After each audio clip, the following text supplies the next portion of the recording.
Rahim. I am Dr. Muhibbullah Wazir. The topic is the abdominal wall musculature.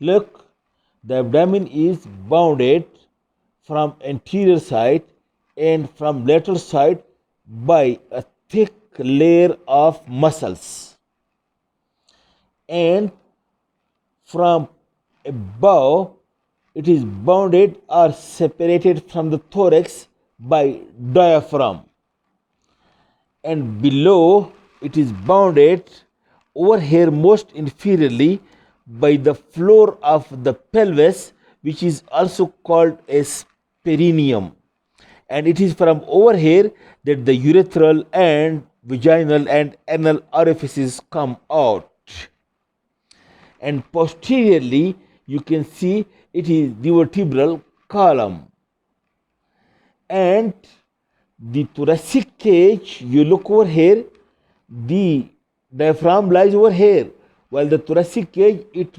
overlaps over some of the abdominal viscera overlap. Of course, the diaphragm is like this, concave toward the abdomen and convex toward the thorax. So some of the abdominal viscera are being overlapped by the thoracic cage on the right and on the left side. That's why stabbing in the left and the right, the liver and spleen, it must be in your mind that they are at risk to be injured. Then the anterolateral wall is being formed by muscles, a strong layer of muscles, three layers of muscles. These muscles perform many important functions. Number one, it keeps the shape of the abdomen, and number two, it keeps the abdominal viscera in its own position during different movements and in standing and in doing work. These muscles do not allow the abdominal viscera to be displaced. Then the abdominal viscera being protected from the external traumas also. And then other important functions, due to the pressure or contraction of these muscles, it is the respiration, it also helps in respiration. And then by contraction, by increasing the intra-abdominal pressure, these muscles also help in defecation, micturition and parturition. Anyhow, these are in short the action of the muscles. And now these muscles on the anterior side or anterolateral side, you see there are very flat muscles on each side, and in the midline two longitudinal muscles which are rectus abdominis, and the outermost muscle which you see over here, outermost muscle, that is the external oblique muscle of the abdomen. Now this external oblique muscle of the abdomen, it is a very wide flat muscle, and note the point that its origin is, look, make it close, its origin is by these slips, look, by these digitations from the lower 8 ribs. These are the anterior ends of the ribs. Behind the anterior ends of the ribs, the external oblique muscle originate by 8 slips or by 8 digitations from the ribs, and you can see it over here also. Look, these are the digitations or slips by which the external oblique muscle originate from the lower 8 ribs. And you know, from these 8 ribs also originate the latissimus dorsi over here and this serratus anterior in the upper part. So in this upper part, the 4 digitations of external oblique interdigitate with digitations of this serratus anterior, and in the lower part, the 4 digitations of the external oblique interdigitate with the digitations of the latissimus dorsi. Okay, this is the origin. Then what happens that this external oblique muscle After, you can see originating from these ribs, it descend downward, and you can see this is the iliac crest. Look, this is the iliac crest. Then after originating from over here, this muscle fibers, fleshy muscle fibers, descend downward to be attached to the outer lip of the anterior part of the iliac crest like this. And this is the posterior free border of the muscle, external oblique muscle. So origin from the ribs, and one insertion is to the anterior half of outer lip of the iliac crest, and that's why this posterior border of it becomes free. And over here, this posterior border of this external oblique muscle along with the iliac crest and anterior border of the trismus dorsi, combinedly these three, they bound a triangle over here, which is bounded from the anterior side by the posterior border of the external oblique, from the posterior by the anterior border of the trismus dorsi, and from below by the iliac crest. This is called as lumbar triangle or lumbar triangle of Patet. This triangle, lumbar triangle of Patet, this is sometimes a rare site of the lumbar hernia as well. Okay, then this is the posterior attachment. Then the fibers from this origin also comes anterolaterally like this to the anterior abdominal wall. And what happens that these now muscle fibers are now being replaced, you can see, by this white strong sheet which is being called external oblique aponeurosis. First there are muscle fibers, then this sheet of white fascia is being formed, which is called as external oblique aponeurosis. Now what happens? The external oblique aponeurosis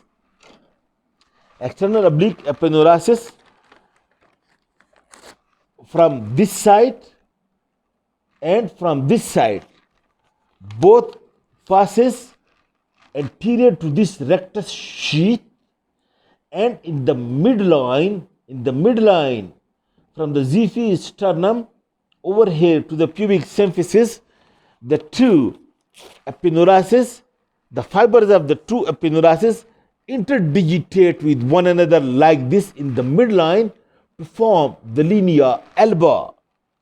So those fibers, those aponeurotic sheet which passes medially over to the rectus abdominis muscle, from both sides they interdigitate with one another in the midline and gets in this way inserted in a midline raphe, which is called as linea alba. And the upper border of this aponeurosis over here, it encroach over onto the costal margin, you can see coming up to here, and from this upper free border of the costal margin, is originating this pectoralis major muscle from this upper free border of aponeurosis of external oblique. Okay, well, the aponeurosis which comes downward, note this part, look, this is anterior superior iliac spine. Feel in your own many times so that you should become familiar. And over here, look again, this is anterior superior iliac spine, and this is the pubic symphysis, while on each side of the symphysis there is a pubic tubercle which is not being shown over here. You can see it over here. Look, this is anterior superior iliac spine, and this line which you see over here, this is the pubic symphysis, and this tubercle which you see over here, this is pubic tubercle. Now what happens? The aponeurosis of external oblique muscle, it from the anterior superior iliac spine, it is attached over here to the anterior superior iliac spine, and medially it gets attached over here to the pubic tubercle, not to the pubic symphysis. And this part of the aponeurosis of external oblique which extends from the pubic tubercle, from the exterior superior iliac spine to the pubic tubercle. This is being called as inguinal ligament. Inguinal ligament is the epidermis of external oblique which attached from the anterior superior iliac spine to the pubic tubercle. And the midpoint of this point, that is from the anterior superior iliac spine to the pubic tubercle, this is called as midpoint of the inguinal ligament. Midpoint of the inguinal ligament. While the mid-inguinal point is the point between the anterior superior iliac spine and the pubic symphysis. While the midpoint of the inguinal ligament is anterior superior iliac spine and pubic tubercle. So the inguinal ligament, it gets attached at one end, look, to the anterior superior iliac spine, at another end to the pubic tubercle. And what happens, the point to be noted is that after attachment over here, it folds upon itself like this. It folds upon itself like this, so that towards the pelvis or towards the abdomen, a gutter is being formed which is concave towards the abdominal cavity. And this gutter actually forming this gutter is actually forming the boundary of the inguinal canal. And note this part, that from this lateral part of this inguinal ligament, the internal oblique and transverse muscles are also getting origin from this deep surface of the inguinal ligament. While to this outer surface of the inguinal ligament, the deep fascia of the thigh or fascia lata is being attached, which always keep it convex toward the thigh and concave toward the pelvis or concave toward the abdominal cavity. Now, this is the insertion. Insertion is at the linea alba by epineuritis of the two sides interdigitating with one another, and at the inguinal ligament from anterior superior iliac spine to the pubic tubercle, and folding upon itself to make a gutter shape towards the pelvic cavity. Then note one another point, that just look, this is the pubic tubercle, and you can see over here is the attachment of the inguinal ligament from the anterior superior spine to the pubic tubercle. Just above and lateral, if this is the pubic tubercle, just superolateral to the pubic tubercle, there is a V-shaped, or you can see a triangle shaped opening in the epineuritis of external oblique, through which passes over here there is V-shaped or triangular opening in the epineuritis, through which passes the spermatic cord or round ligament of the uterus in case of female, and spermatic cord in case of male, and this opening is called as superficial inguinal ring. Let me show you. Look, this is the epineuritis and this is the inguinal ligament of Papert, and this you can see very clearly. Look, this opening, this is the superficial inguinal ring, and this is the spermatic cord, or in case of female, the round ligament of uterus, passing through this superficial inguinal ring, lying just superolateral to the pubic tubercle. Okay. Now at this point and this point, you note one another point. Look, this is the pubic tubercle, and look, this is actually the site of pubic tubercle, and this surface of the pubic bone which you can see, this is the pecten pubis or pectineal surface. Now what happens from the deep surface of the inguinal ligament, from the deep surface of the inguinal ligament, some fibers passes to be attached to this pectineal line or pecten pubis. From this surface of inguinal ligament, fibers passes to be attached to this pecten pubis or pectineal line, and this extension from the medial end of the inguinal ligament, that is actually being called as the lacunar ligament. This is being called as lacunar ligament. You can see it over here. Look, this is the anterior spine, and this is the pubic tubercle. This is the inguinal ligament. You can see this. This is the inguinal ligament. Passing behind the inguinal ligament, you can see it is the femoral artery and femoral vein. It passes behind it, and you can see this is the pectineal line or pecten pubis of the pubic bone. From this inguinal ligament, fibers passes in this way to be attached to the pectineal line, so that it is concave towards this lateral side, and this triangular shaped extension from the inguinal ligament to the pecten pubis, this is called as lacunar ligament or lacunar ligament of Gambernat, and this forms the medial boundary of this femoral canal, which we'll do later on.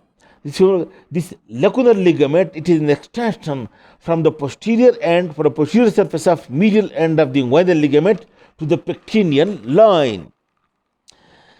Then some fibers from this may extend. So the lacunar ligament attached over here, some fibers may extend even higher to this pectineal line, and if extend more, then this is called as pectineal ligament of Astley Cooper. This is the extension of the, and you can see it also over here probably.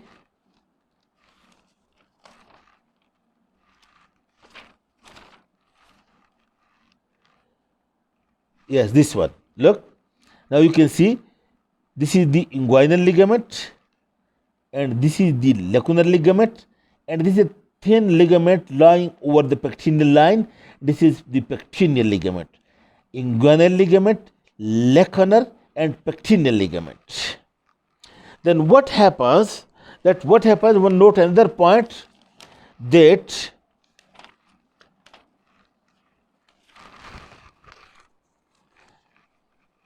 I told you that passing through over here is the spermatic cord or rounding of uterus. So over here, these two sides, if this is an opening, these are connected with one another by a transverse fibers, and these fibers are being called as intercrural fibers. These are specially being given by Almighty Allah over here, so that to prevent tearing of the superficial inguinal ring.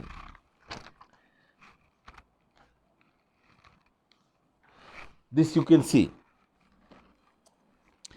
Okay, this is the superficial inguinal ring, and this is one crest of the ring, this is another crest of the ring. These are connected with one another by these intercrural fibers, so that it may not get tear. In this way, Allah has given you such a good strengthening.